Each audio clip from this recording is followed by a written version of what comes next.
Have you ever felt anger taking over like a wildfire raging within, consuming your rational thoughts and controlling your actions?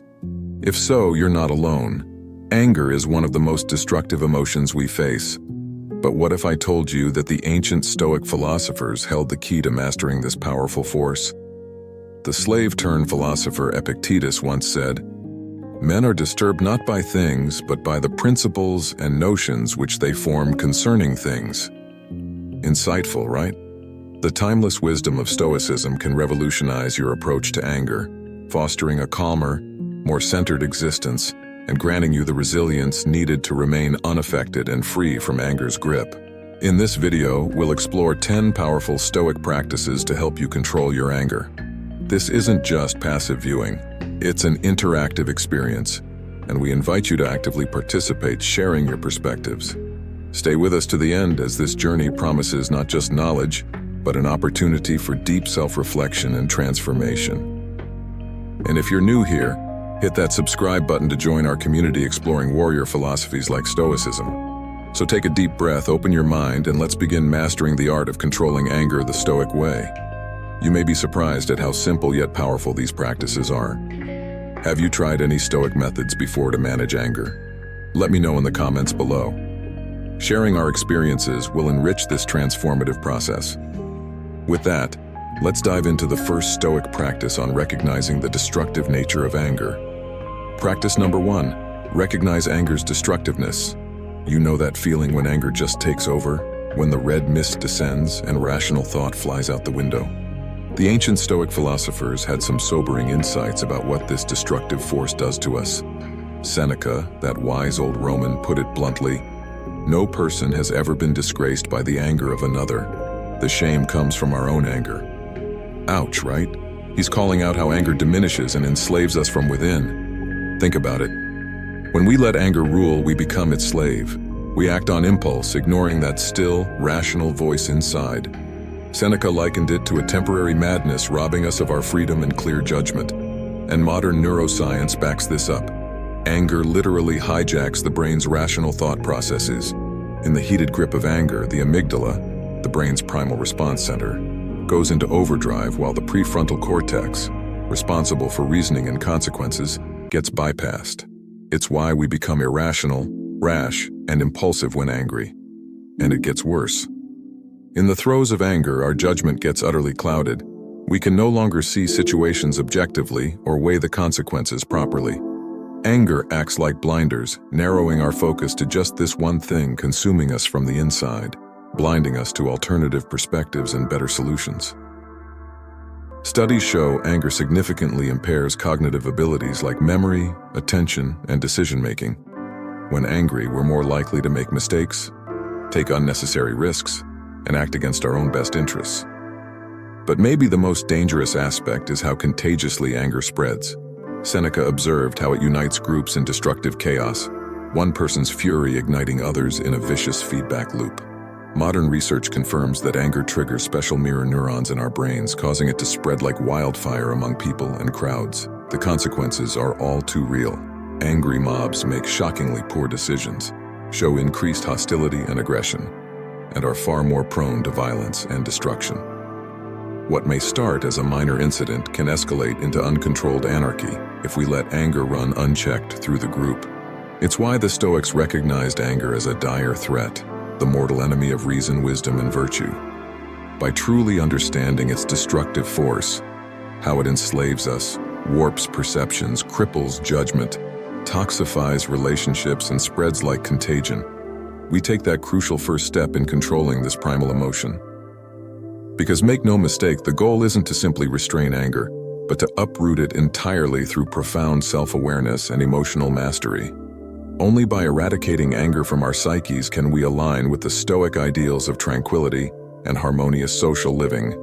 So I have to ask, what's been your experience with anger's tight, suffocating grip? How has it impacted your life, work, or relationships? Share your perspectives openly in the comments. The more we explore and dissect anger together, the more wisdom we'll gain to finally conquer it once and for all. Practice number 2. Identify your triggers. As the philosopher Seneca wisely advised, the best course is to treat the sickness as soon as it becomes apparent. When it comes to anger, this means being acutely aware of the triggers that set it off within you. You see, anger doesn't just emerge from nowhere. It's always preceded by specific thoughts, situations, or events that act like lit matches to the fuse of fury burning inside us. Identifying and understanding these personal triggers is crucial. Seneca knew that different people have different anger triggers based on their experiences and psychological makeup. For some, it could be perceived injustice or unfair treatment, like being wrongly accused or seeing others unfairly favored. For others, it's frustrations over lack of control. Things like deadlines, traffic snarls, or technological issues that make us feel helpless and backed into a corner. Even dishonesty and broken promises from others can trigger anger's harsh flames. Then there are the more insidious triggers. Threats to our self-worth through criticism, rejection, or public put-downs. Or encounters with prejudice and discrimination that traumatize us. In the worst cases, anger can erupt from actual physical threats to our safety and well-being. The point is, these anger triggers are deeply personal and can vary immensely. But being mindfully aware of what sets you off is half the battle won. It's like dismantling those lit matches before they can ignite the bigger fury inside. This mindful awareness is so important because it helps you catch anger right at those initial stages before it balloons into something ungovernable. You start recognizing the subtle thought patterns, bodily sensations, and situational cues that precede full-blown rage. With conscious practice, you train your mind to spotlight those triggers, almost like neon warning signs flashing caution, anger approaching. That's your cue to quickly intervene using the other anger-diffusing practices we'll explore. So I have to ask, what are your unique anger triggers? What people, situations, or thoughts tend to set you off? Reflect deeply and share in the comments below, because wisdom lies in that first step of self-awareness. Identifying our personal triggers gives us a massive head start in anger management, because once we know what winds us up, we can start putting out those small fires before they become uncontrollable wildfires raging within. Practice number 3, practice patience. The greatest cure for anger is delay. These wise words from Seneca get to the heart of the third pivotal Stoic practice for anger control: patience. You see, when we're in the heated grasp of anger, it clouds our judgment and perception completely. It's like a dense fog descending, blinding us from seeing reason or considering consequences. This is when mistakes are made. Damage is done. Seneca's advice? Don't act on that blind rage immediately. Instead, just wait. Remove yourself from the provoking situation if needed. But most importantly, withhold all actions and words until you achieve a state of calm tranquility again. It's simple advice, but extremely powerful. By forcing ourselves to pause and not react impulsively, we starve the anger of fuel, giving time for that dense fog to clear. As the heated intensity subsides, our rational mind regains control over turbulent emotions. The Stoics prescribed various practical strategies to buy this crucial delay: physically removing yourself from triggering environments, engaging in relaxing activities like reading, exercising, or meditating, consciously practicing deep breathing to induce calm, even just counting to 10 or repeating a calming mantra. These are all methods to create temporary space between the provocation and your response, to forcibly delay and diffuse that initial anger flare-up, preventing it from raging out of control. Because anger is a powerful force, but also temporary by nature.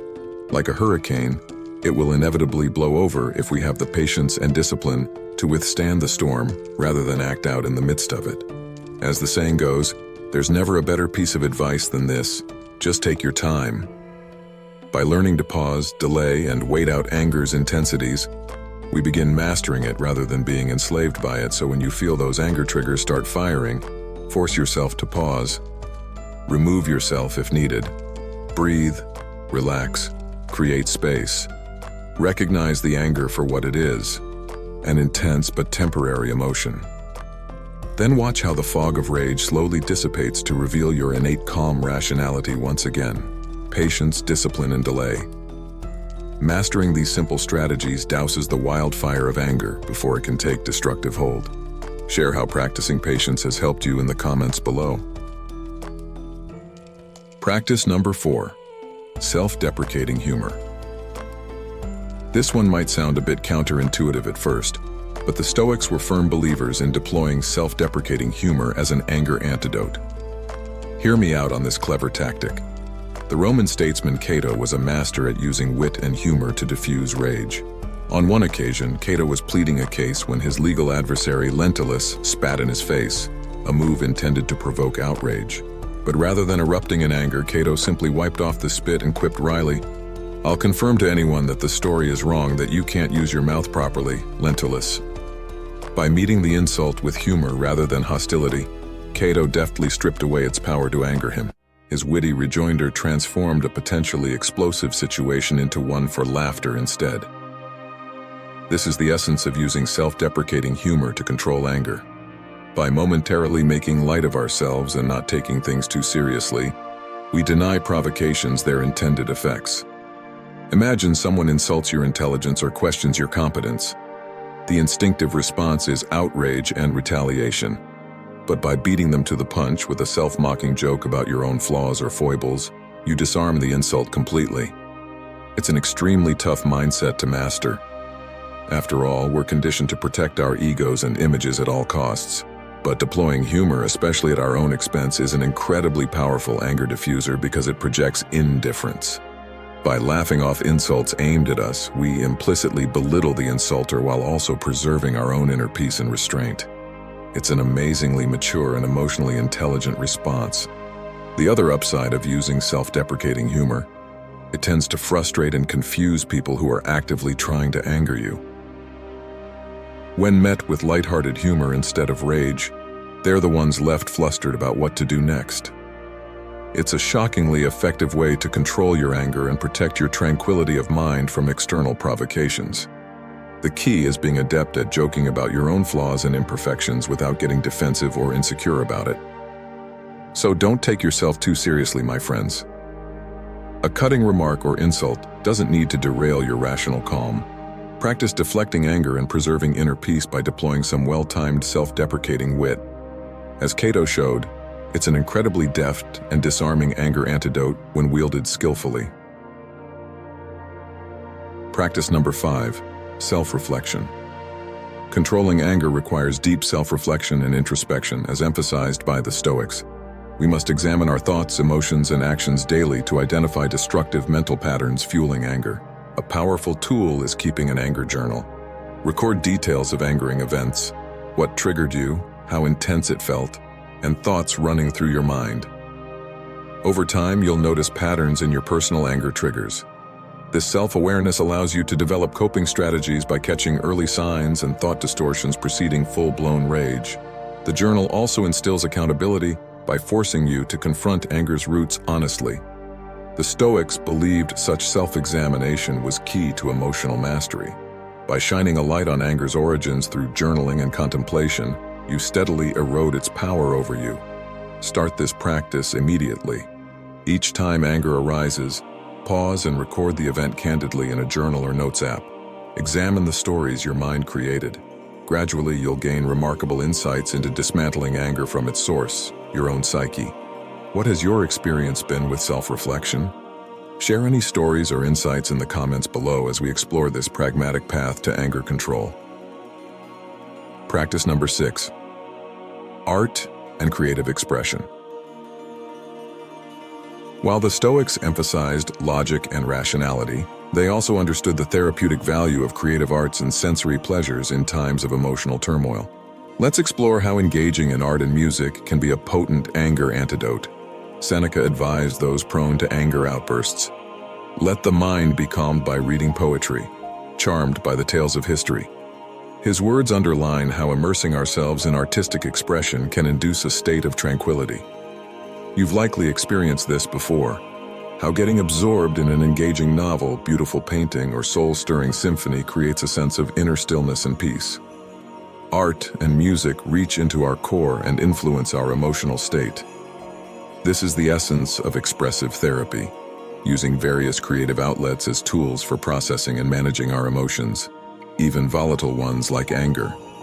Whether it's pounding out angers on a drum kit, pouring torment into poetic verses, or transforming anguish into breathtaking visuals on canvas, the act of creative self-expression gives our anger an alternative channel, an escape from being bottled up inside where it festers into destructive rage. Each brushstroke, Each mellifluous note is a release and purging of pent-up fury. Music in particular is revered for its ability to soothe aggravated minds. Studies show that listening to calming musical pieces can rapidly lower heart rates, induce physical relaxation, and elevate moods. It's like a balm for anger's turbulent effects. So when you feel that white-hot anger bubbling up, instead of lashing out harmfully, channel it into creative productivity. Grab your guitar, fire up your music app, or retrieve those sketch pads gathering dust. Use art's cathartic powers to transform the chaotic energies of anger into something beautifying for your soul. Enlightened anger expression through creative pursuits. This was a secret espoused by the Stoic sages. As Marcus Aurelius wrote, "The mind becomes lofty when it occupies itself with lofty subjects." So unlock the higher planes of your consciousness through art and music. Diffuse anger's energies by birthing your own masterpieces that contribute beauty to this world, rather than inflicting ugliness. What creative outlets calm your storms of anger and bring you solace? Share your experiences in the comments as we celebrate the power of art over our primal rages. Practice number 7, empathy and perspective. One of the most insidious aspects of anger is how it narrows our perspective and empathy. In the heated moments of rage, we see only our point of view as valid, blinding us to context or reason. The Stoics, however, advocated a powerful remedy, consciously striving to view matters through the perspective of the perceived offender. Let me explain further. Seneca instructs, "Let us put ourselves in the position of the man who's making us angry." This simple mental exercise of trading places with those angering us forces us to see through fresh eyes. Suddenly, we're compelled to consider that they may have valid reasons or constraints driving their behavior, rather than outright malice against us. Their actions, though upsetting to us, might not actually be intended as personal offenses. This is empathy in practice, recognizing our shared imperfections as human beings prone to mistakes, misunderstandings, and flawed judgment at times. More than that, the Stoics urged taking this empathetic perspective one step further by choosing to be a healer rather than punisher of perceived wrongs against us. How much better is it to heal than to avenge, Seneca posed. He meant that being consumed by a desire for vengeance or retaliation only propagates further anger and conflict. The wiser path is to seek healing through understanding. Imagine if we embodied this healing mindset in our own anger situations. Rather than meeting provocations with hostility or punishment, we'd strive to diffuse tensions through empathy, communication, and addressing root causes. Not only is this approach more constructive in resolving conflicts, it better aligns with the Stoic values of reason, virtue, and social harmony that the philosophers cherished. So the next time someone's actions spur anger within you, practice stepping into their shoes through empathetic self-reflection. Might there be deeper contexts, misunderstandings, or pressures behind their perceived transgressions? And then choose to be a healer of the situation rather than escalating grievances through vengeance or aggression. Approach it with a rational mind and ask, how can this be resolved through mutual understanding and goodwill? It's an incredibly tough practice, no doubt, but exercising empathy and a healing mindset is key to transcending anger's myopic impulses in favor of upholding Stoic virtues and human wisdom. Share your perspectives on this in the comments. Practice number 8, choosing wise company. The company you keep significantly impacts how often you experience anger. Seneca advised choosing friends who are honest, easygoing, and self-controlled, the kind who won't provoke your anger unnecessarily. We've all encountered provokers, people whose combative natures and lack of discipline seem to spark anger within us, whether intentionally or not. Prolonged exposure to such negative influences erodes our ability to stay calm and rational. Conversely, surrounding yourself with virtuous, patient, and self-controlled people provides a healthier environment for emotional well-being. Their grounded presence can soothe anger's turbulence. The Stoics also warned against indulging curiosity by seeking out information that could provoke anger or despair needlessly, like hyper-partisan debates or media frenzies. Be judicious about what occupies your mind. The goal isn't ignorance, but nurturing an environment that cultivates inner peace over anger and turmoil. Take responsibility for the company you keep, both the people around you and the content you consume. Surround yourself with influences that reinforce patience, reason, and wisdom, not knee-jerk anger. Your tranquility depends on it. Practice number 9, gratitude and acceptance. One of the biggest sources of anger arises from our inability to accept life's inherent imperfections and uncertainties. We become indignant when things don't go as planned or people don't behave as we expect. The Stoic philosophers had clever insights to combat this toxic tendency. Their practices of gratitude and negative visualization help reshape our perceptions. Let's start with gratitude. As Seneca pointed out, we often get angry over trivial inconveniences like a slave answering back or small offenses from loved ones. This disproportionate rage stems from an inflated sense of importance. The antidote? Taking a step back to consciously appreciate the countless other things that are perfectly fine in our lives at that moment. Feeling gratitude for what's going well naturally diminishes anger over minor imperfections. It's about reframing our perspective. Rather than hyper-focusing on that one irritant, we zoom out to see the bigger picture of all we have to be thankful for. This balanced worldview douses anger's flames. Then there's the Stoic concept of negative visualization, a form of preemptive coping with life's inevitable inconveniences and frustrations. The practice involves intentionally imagining negative scenarios in order to become perseveringly grateful whenever they don't occur. For example, before leaving home, you could briefly envision your car breaking down, being stuck in traffic, or the restaurant you're going to being overcrowded and chaotic. Then when some other relatively minor issue arises instead, you're mentally prepared and grateful it wasn't worse. By negatively visualizing frustrating eventualities in this way, we build resilience. Mundane inconveniences that would normally trigger anger now feel like minor setbacks since we're just grateful for dodging bigger bullets. This act of preemptively accepting life's imperfections as inevitable takes away anger's ignition point. We realize that perfection was an unrealistic expectation in the first place. So we replace anger and indignation with a stance of humility, wisdom, and yes, even gratitude, for things not being as bad as we envisioned. It's our expectations that get angered, not reality itself. Cultivate these practices of gratitude and negative visualization. They instill the profound acceptance and wisdom to greet inevitable frustrations with a grounded, "this too shall pass" composure, rather than runaway anger and indignation. Share your thoughts below. How can these Stoic practices reshape our relationships with expectations, obstacles, and aggravations we encounter daily? Practice number 10, Stoic exercises. We've covered a range of profound Stoic practices for anger management so far, but the philosophers also prescribe specific exercises and contemplative rituals to hardwire key virtues into our psyche on a deeper level. At the core of Stoicism are 4 cardinal virtues: wisdom, justice, courage, and temperance.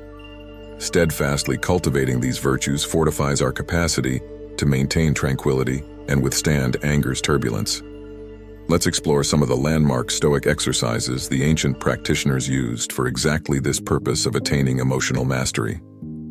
Contemplation of the sage. The Stoics revered the archetypal sage as the embodiment of virtue, reason, and tranquility. This exercise involves actively visualizing and internalizing the sage's characteristics during meditation. How would the sage respond to insults or provocations with equipoise? View from above.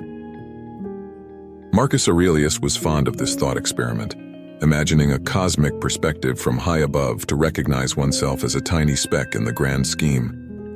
From this, anger over trivialities dissolves as you're struck by our mortal insignificance. Voluntary discomfort, practicing poverty, fasting, cold showers, and other mild deprivations helps cultivate indifference towards life's discomforts that often trigger anger. It builds fortitude. Self-accountability. Reflecting each night on one's actions, rashnesses, and failures that day instills humility and resolve to improve. It's an exercise in recognizing personal flaws without self-judgment.